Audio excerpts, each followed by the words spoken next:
আপোনাৰ আগতে কি অসুবিধা পাইছিলে, এতিয়া স্কিমটো পোৱাৰ পাছত আপোনালোকৰ কি সুবিধা হ'ব সেই কথাখিনি? যোৱা বছৰ ছাৰ আমাৰ খেতিটো সিমান ভাল নহ'লে, পানীৰ অভাৱ। পানীৰ কাৰণে আমাৰ শাওনৰ 10 তাৰিখমানৰ পৰা বৰষুণ নাই।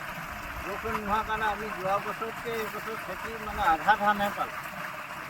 বহুত কম। আৰু আমাৰ স্কিমটো যদি আৰু অলপ আগত হ'লহেঁতেন তেতিয়া আমি হয়তো ইয়াত গৰু ধানৰ খেতিটো কৰিব পাৰিলোঁহেঁতেন। কিন্তু অহা বছৰ আমি ভাবিছোঁ ছাৰ কৰিম আৰু।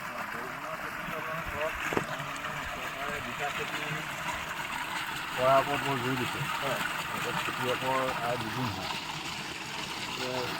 আমাৰ বাৰিষা খেতিটো কৰিব, এনেকুৱা গৰু আকৌ ৰবি শস্য যিবোৰ খায় আপোনালোকে এগ্ৰিকালচাৰ ডিপাৰ্টমেণ্টৰ সহায়ত পৰামৰ্শ লওক। আমিতো পালে যিসকল পালে যিসকলে গ'ল আপুনি পানীটো টেষ্ট কৰকচোন।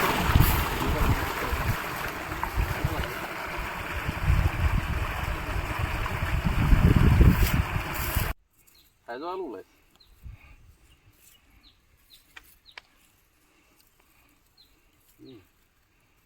চফা আলহী যায় আৰু এইজোপা উঠালক হৈ যাব।